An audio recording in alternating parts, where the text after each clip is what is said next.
ហើយយន្តបានព្យាបាលរបួសរបស់ខ្លួនឯងមិនទាន់បានប្រមាណផងក៏មាននៅគ្រីស្តាជាច្រើនបានហោះមកចាក់ទម្លុះរាងកាយរបស់គេបានទៅហើយជាមួយនឹងឆន្ទៈដ៏មោះមុតរបស់ហេយន្តធ្វើមិនដេចគាត់អាចចោះចាញ់ពួកវាត្រឹមនេះកើតទៅហេយន្តបានព្យាយាមរើបំរាស់ចេញពីគ្រីស្តាទាំងអស់នេះមិនទាន់បានប្រមាណផងក៏អាមួយសក់ពណ៌ប្រផេះនោះបានប្រើប្រាស់ស្គៀរន្ទះមកបាញ់មកលើហេយន្តធ្វើឲ្យហេយន្តនោះដួលបាត់ទៅហើយជាមួយនឹងស្គៀរន្ទះមួយនេះធ្វើឲ្យហេយន្តប្រកាច់ហើយក៏បានដួលសន្លប់នៅទីនោះបាត់ទៅបន្ទាប់មកអា3នាក់នោះក៏បានដើរចាក់ចេញពីទីនោះតើឯងចង់ចាក់ចេញទៅណាយើងមិនទាន់បានជំរាបបញ្ជាជាមួយឯងនៅឡើយនោះទេទោះបីជាឯងទៅដល់ទីណាក៏យើងនឹងតាមទៅទីនោះដើម្បីសម្លាប់ពួកឯងដែរក្រឡេកទៅមើលអាសក់សនោះគឺវាបានខឹងបាត់ទៅហើយក៏បានប្រើប្រាស់នៅគ្រីស្តាល់នោះគ្របដណ្ដប់ដៃរបស់វាក៏បានដាល់ហេយន្តរបស់យើងនោះគ្មានអស់ហេយន្តដកដង្ហើមបានឡើយមើលទៅសៀវខ្លាំងតែអ្នកគ្នាសម្រាប់អា2អ្នកនៅពីក្រោយនោះវិញគឺបានត្រឹមតែឈរឌឺនៅពីក្រោយតែប៉ុណ្ណោះអាសក់សក៏ថែមទាំងបានប្រើប្រាស់នៅក្តាមឈូសគ្រីស្តាល់នោះមកឃុំហេយន្តរបស់យើងថែមទៀតផងគឺមិនអោយហេយន្តរបស់យើងនោះចេញទៅណារួចឡើយហើយក៏បានបោះពាក្យសម្ដីឌឺទៅកាន់ហេយន្តថែមទៀតថាឯងព្យាយាមបន្តិចទៀតទៅដើម្បីចេញពីគ្រីស្តាល់មួយនេះអា3នាក់នោះវាក៏បានចាក់ចេញពីទីនោះទៅទុកឲ្យហេយន្តនេះនៅក្នុងគ្រីស្តាល់នេះដកដាច់ពោះស្លាប់តែម្ដងហេយន្តបានព្យាយាមវាយទៅកាន់គ្រីស្តាល់ទាំងអស់នោះផងដែរក៏ប៉ុន្តែបែរជាមកបាក់ដៃរបស់គេទៅវិញរីឯនៅក្នុងនោះក៏គ្មានខ្យល់សម្រាប់ដកដង្ហើមផងដែរដូច្នេះក៏ធ្វើឲ្យហេយន្តដាច់ខ្យល់ស្លាប់បាត់ទៅជាមួយនឹងឆន្ទៈដ៏មោះមុតរបស់គាត់តើធ្វើមិនដេចទើបគាត់នឹងស្លាប់នៅក្នុងក្តាមឈូសនេះបាទទៅហេយន្តបានបង្ខំប្រើប្រាស់ធម្មពល generate របស់គាត់នោះដើម្បីបន្តរស់រានមានជីវិតដោយសារតែការបង្ខិតបង្ខំបែបនេះទើបធ្វើឲ្យធម្មពល generate របស់គាត់នោះមកជាមួយនឹងការឈឺចាប់ជាខ្លាំងដោយសារតែឈឺចាប់ខ្លាំងពេកគេក៏បានយកនៅគ្រីស្តាល់មកចាក់សម្លាប់ខ្លួនឯងតែម្ដងតានេះមែនទេគឺជាអារម្មណ៍ដែលម្ដាយរបស់ខ្ញុំធ្លាប់ជួបមិនអាចទេខ្ញុំមិនត្រូវស្លាប់នៅទីនេះនោះទេហើយយន្តបានព្យាយាមវាយទៅកាន់គ្រីស្តាល់ទាំងអស់នោះដើម្បីចាក់ចេញពីមឈូសមួយនេះសាច់រឿងក៏បានកាត់មកកាន់ការសម្ភាស Hunter Rank M មួយក្រុមហើយក៏បាន live ផ្ទាល់ថែមទៀតផងប្រជាជនកូរ៉េទាំងអស់នោះបាននិយាយថាអូនេះគឺជា Hunter ដែលល្បីថាចិត្តល្អនោះតាហើយ Hunter Rank A ទាំងនោះគឺជា3នាក់ដែលបានសម្លាប់ម្ដាយរបស់ហេយន្តនោះឯងសង្ឃឹមបន្តក៏បានសួរទៅកាន់ពួកវាថាខ្ញុំធ្លាប់ឮថាឯងធ្លាប់បានសម្លាប់មនុស្សធម្មតាម្នាក់កាលពី5ឆ្នាំមុនជាមួយនឹងកំហឹងរបស់ឯងមែនទេចឹងបានន័យថានេះអស់រយៈពេល5ឆ្នាំទៅហើយដែលហេយន្តរបស់យើងនោះបានជាប់នៅក្នុងក្តាមមឈូសគ្រីស្តាល់នោះពិតណាស់នាងគឺជាម្ដាយរបស់មិត្តភក្តិជិតស្និទ្ធរបស់ខ្ញុំវាក៏បាននិយាយធ្វើដូចឲ្យគេអាណិតចឹងណាគ្នាវាបាននិយាយថានៅពេលនោះដោយសារតែខ្ញុំនៅក្មេងហើយនៅជាសិស្សនៅឡើយខ្ញុំមិនទាន់អាច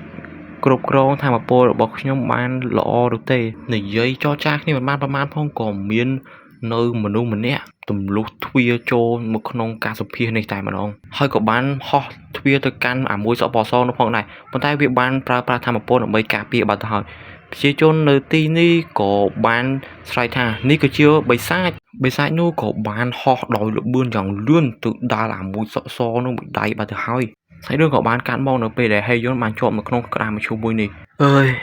តើវាអស់រយៈពេលប្រហែលខែប្រហែលឆ្នាំទៅហើយដែលខ្ញុំបានជាប់នៅទីនេះមើលទៅកាន់គ្រីស្តាល់ទាំងអស់នោះគឺវាមិនបានប្រេះតតទេសោះភ្លាមនោះក៏មានអ្វីមួយខុសប្លែកពីធម្មតាគឺថាធម្មពល generate របស់ហេយន្តនោះគឺបាន generate ខុសប្លែកពីធម្មតាគឺថាវាក៏បានចេញនូវក្រងឆ្អឹងមួយពីក្នុងដៃរបស់ហេយន្តរបស់យើងហើយក៏មាននៅក្រងឆ្អឹងជាច្រើនបន្តបានគ្របដណ្ដប់ស្ទើរតែពេញរាងកាយរបស់ហេយន្តបាត់ទៅហើយឈាមក៏បានហូរចេញពីរាងកាយរបស់ហេយន្តហើយសាច់ក៏បានទៅហែកខ្ទេចខ្ទីចំណែកឯឆ្អឹងរបស់គាត់វិញគឺបានប្រេះខ្ទេចគ្មានសល់បាត់ទៅហើយវាធ្វើឲ្យហេយន្តបានឈឺចាប់ជាខ្លាំងហើយនៅពេលដែលគាត់ generate គឺថាវាពិបាកជាងសេចក្តីស្លាប់ទៅទៀតក្រុមឆ្អឹងទាំងអស់នោះបានគ្របដណ្ដប់ពីពេញរាងកាយរបស់គាត់បាត់ទៅហើយរឿងក៏បានកាត់មកនៅពេលដែលហេយន្តនោះវាយអាមួយសក់សនោះមួយដៃធ្វើឲ្យវាដេកស្អាតបាត់ទៅហើយ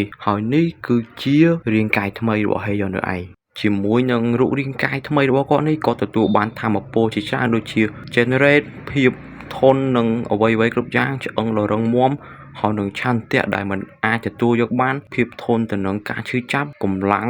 ហើយល្បឿនរបស់គាត់ក៏កើនឡើងទ្វេដងផងដែរអញបានចេញមកក្រៅហើយវើយ ពួកអាចង្រៃការប្រយុទ្ធរបស់ពួកគេក៏បានចាប់ផ្ដើមឡើងអាមួយសក់ប្រភេទនោះក៏បានប្រើប្រាស់ថាមពលរន្ទះគេឆក់មកលើហេយនរបស់យើងក៏ប៉ុន្តែគឺគ្មានប្រសិទ្ធភាពអ្វីឡើយមកលើរាងកាយថ្មីរបស់ហេយននេះមិនបានប្រមាណផងក៏អាមួយសក់ប្រភេទនោះបានដាច់ក្បាលបាត់ទៅហើយចំណែកអាតងៅនោះវិញក៏បានប្រើប្រាស់ថាមពលរបស់វាបញ្ជាទៅកាន់ដុំថ្មមួយដ៏ធំដើម្បីគប់ទៅកាន់ហេយនរបស់យើងប៉ុន្តែហេយនបានកាត់ថ្មនោះជាចំណែកហើយក៏បានលុកទៅចាប់មាត់របស់វាហើយក៏បានកាត់ក្បាលអាតងៅនោះម្នាក់ទៀតបាត់ទៅបើយើងមើលទៅកាន់អាសក់សនោះវិញគឺវាបានដាល់ទៅកាន់ហេយនរបស់យើងពីបេដៃហើយក៏បានប្រើប្រាស់ ability floor របស់វានោះហោះពីលើអាកាសចាក់រាងកាយរបស់ហេយនបាត់ទៅហើយជាមួយនឹងថាមពលប៉ុណ្នេះហេយនរបស់យើងគ្រាន់តែ generate ទៅគឺវារួចបាត់ទៅហើយអាសក់សនោះក៏បានបញ្ចេញនៅរាងកាយថ្មីរបស់វាចេញមកគឺគ្របដណ្ដប់ទៅដោយគ្រីស្តាល់ជុំវិញរាងកាយរបស់វាតែម្ដងវាក៏បានវាយទៅកាន់មាត់របស់ហេយនក៏ប៉ុន្តែហេយនបានខំដៃរបស់វាជាប់ហើយគាត់ក៏បានចាក់ទម្លុះរាងកាយរបស់វាតែម្ដងវាក៏បានប្រើប្រាស់គ្រីស្តាល់យ៉ាងធំដើម្បីរុញហេយនចេញពីរាងកាយរបស់វាប៉ុន្តែហេយនបានខំដៃរបស់វាជាប់បាត់ទៅហើយហេយនបានផ្លោមមិនទាន់បានប្រមាណផងក៏បានដកនៅគ្រីស្តាល់របស់វានោះគប់ទៅកាន់រាងកាយរបស់វាវិញហេយនមិនបានឈប់ព្រមប៉ុណ្ណឹងនោះទេក៏បានដកគ្រីស្តាល់ជាច្រើនចាក់ទៅលើរាងកាយរបស់វាជាច្រើនកន្លែងដូចទៅវានឹងចាក់ទៅកាន់ម្ដាយរបស់គាត់អញ្ចឹងវាក៏បានសួរថាអើយតើឯងគឺជានរណាទៅហេតុអ្វីបានជាឯងធ្វើរឿងនេះមកកាន់យើងហាតាមពិតជាឯងទេហេយនមិនបាននិយាយច្រើននោះទេក៏បានវាយវាយ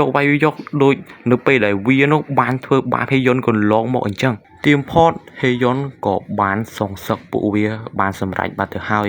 មុននឹងមកសងសឹកហេយនបានទៅមើលស្ថានភាពរបស់ម្ដាយរបស់គាត់